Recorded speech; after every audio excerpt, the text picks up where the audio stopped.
Lang ako niya kasi nakakapagod. Baka mas... Ano po yung gagawin doon po sa ano bossing? Ay, Ano yun? Nakakaano naman yung bossing. ang linaw ha. Eh paano yung gawin? Ang linaw na usapan ha. Nakakaano ka bossing? Eh ano na yun? Ano din na? Paano namin? Oh, sige. Basta anuhin natin. Tara. Welcome back mga kaaldab. Ito na naman po ang inyong lingkod, si Mr. Destiny. At magbibigay po tayo ng pinakamainit na update po ngayon sa social media mga kaaldab. Sabi ko nga po sa inyo, may mga bagay-bagay nga po na mahirap ipaliwanag. May mga bagay-bagay nga po na talagang makikita nyo naman po yung tandem nila Mengay at ni Bossing. Kaya sabi ko sa inyo, kampante lang tayo eh. Di po ba maging matatag sa dami ng mga ebidensya at resibo mga kaaldab na magpapatunay nga po sa relasyon nila Mengay at Tisoy, di po ba? At dito po sa tandem nila Bossing, Karen at ni Mengay, talagang marami po natutuwa. Ito yung lagi kong pinapaliwanag, lagi ko pong sinasabi kapag ako nagbibigay ng mga update dito po sa channel ni Mr. Destiny. Kung ano lang naman po ang latest, kung ano lang po ang trending, yun lang naman po yung binabato ko at hinahatid. Kaya nga po yung iba nagtatanong sa atin, Mr. Destiny, alam mo yung mga update mo sa pool naman. Kumbaga nagpapasalamat ako, maraming tao ang nakukuha ko yung simpatya nila kahit papaano hindi man po natin nagagawa yung gusto natin na dapat nilang gawin. Eh okay lang yan. Kahit papaano napapaisip sila. Kahit papaano nakikita nila yung mga nagaganap at nangyayari, di po ba? Natama naman po ako, di po ba? Kasi si Mengay po talaga, dapat talagang tumindip na yung kasikatan niya. Kung binitiwan lang nga po talaga ng Eat Bulaga at ni Mr. Tobiera, pati na rin ang Tape Incorporated, kung nag-collaboration si Mengay, no? Grabe, sabi ko nga po sa inyo, kung sunod-sunod yan, malamang si Mengay yung magiging talagang matinding box office queen. Di po ba? Sinasabi ko lang po ito dahil sa galing naman po mismo sa award na nakakuha niya. Kaya nga sabi ko sa inyo, ganyan din naman po yung nakukuha ni Alden. Pero kay Alden kasi, mas hindi siya masyado gumawa ng maraming pelikula. Nakapokus siya sa teleserye. Eh si Mengay, di po ba, tuwing Pasko gumagawa ng pelikula. Kaya nga po, sinasabi ko lang po ito para lang po sa kaalaman ng lahat. Kaya yung sunod-sunod na nga po yung mga pangyayari kay Mengay. Kaya lang syempre, ang ginawa ng Eat Bulaga, wala eh. Di po ba? Hindi sinuportahan yung karir ni Mengay. Kumbaga kaya nga po siguro bumitiw din si Rams David dahil hindi niya makuha yung gusto niya. Di po ba? Pero sabi ko nga po sa inyo, si Mengay, willy naman yan. Di po ba? Kung matatandaan nyo sa Sunday Pinasaya, di po ba? Matagal din po si Mengay dyan sa Sunday Pinasaya. Mga ilang buwan din po siya dyan. Pero real talk to mga kaaldab, tuwing linggo, parang naging mainstay niya na nga po yan o naging regular na po siya dyan. Kaya lang syempre pinagkaingitan. Kaya nga sabi ko sa inyo mga kaaldab, yung tambalan nila Mengay at Tisoy, kahit sana tinanggal yan ng GMA Network, itinuloy lang ito nila Bossing sa iba. Ang ibig kong sabihin tinuloy sa iba, yung mga artista ng ABS-CBN, no? Yun ang idinikit nila. Sigurado mga kaaldab, malaki kikitain ni Mr. Tobiera. Malaki kikitain ng manager ni Mengay. Hindi po ba? Sinasabi ko lang po yung totoo. Kasi ang dami pong endorsement ni Mengay ng mga panahon na yan eh. Halos yung schedule nga po niya tuloy-tuloy. Tapos meron pa po silang Daddy's Girls, di po ba, ni Bossing. Hindi, para lang klaro. Di po ba, hindi pa natatapos yung Daddy's Girl na yun. Napakarami ng project. Di po, wala pang main goals nun ha, para lang po klaro.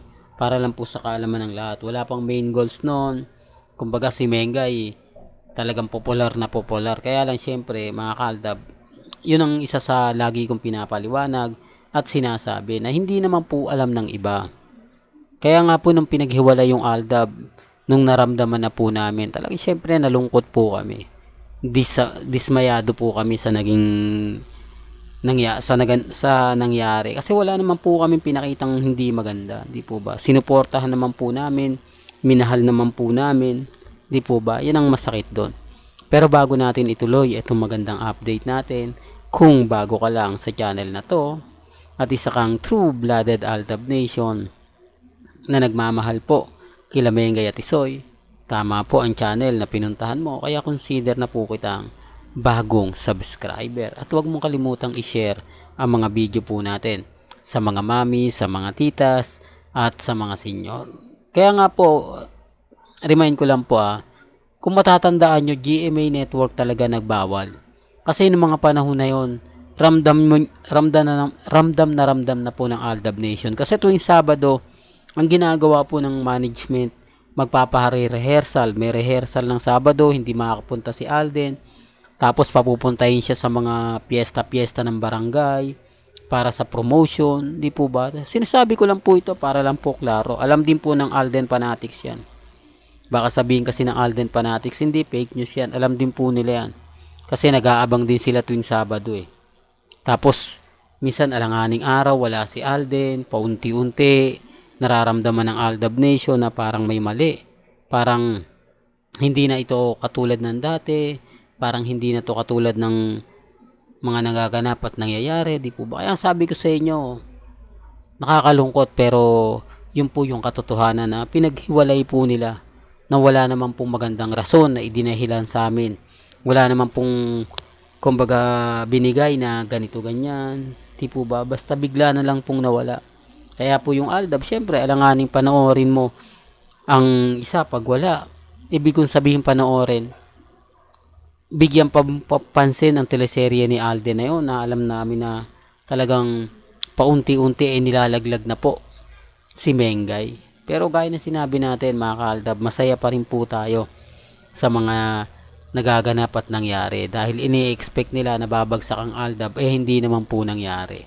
Di po ba? Nagmistulang matatag pa rin po tayo. Nagmistulang kampante. Kaya ang sabi ko sa inyo, sa mga mamis, relax lang po kayo. Kaya nga po bago kayo masaktan, bago po kayo banatan, ako po muna yung nakakita, ako po muna yung nakakapansin. Kaya nga po kumalat yung mga photos nila sa page natin, kung ano-ano po yung mga binigay nila, kung ano-ano po yung mga, natatawa na lang po ako pero wala, nandun po yung point Di po ba, nandun po yung point na may kanya-kanya tayong opinion, may kanya-kanya tayong pananaw, pero okay lang yan. Ako, masayang-masaya po ako mga ka-Aldab sa mga nababasa natin dahil hindi natin ine-expect na hanggang ngayon magiging kampante pa rin po tayo kasi matagal na, 9 years na magna 9 years na mga ka-Aldab, 2015, kumbaga ngayon 2024. Ibig kong sabihin mga ka-Aldab, nakakalungkot pero yun po talaga yung ng Aldab di po ba? Pero gaya na sinabi ko, may kanya-kanya tayong pananaw. Huwag po kayong maniniwala basta-basta sa mga sinasabi nila, kinokomento nila. Bastang importante lang naman po, maging updated kayo. Kung ano yung nababasa ninyo, napapanood ninyo, napapakinggan, relax lang po kayo. Huwag po kayong magpapa-apekto at huwag po kayong magpapadala. Bastang importante lang naman po, kung ano po yung nababasa ninyo, napapakinggan, iskayaan nyo lang po, scroll nyo lang. Pag sa tingin nyo na may hindi maganda, hindi kaaya-aya, hayaan nyo lang po sila. Huwag nyo na pong patulan kasi once na pinatulan mo yan, lalo lang may inis yan lalo lang magagalit. Gaya ko po, pag pinatulan natin, pag hindi na nila yung alam yung isasagot, ang tawag na po sa akin, Delulo, Mr. Kulto, Mr. Paasa, di po ba? Pag hindi na po nila kaya yung sasagot, pero pag kaya pa, hindi ka pa nila tatawagin. Ganyan po sila kadesperado. Huling-huli ko na kasi na-encounter ko na mga ka-Aldab Kaya alam po natin, sila, wala naman po talaga silang alam Basta't may mag-post at may makita sila, sasabihin nila, post ni Mengay kahit hindi.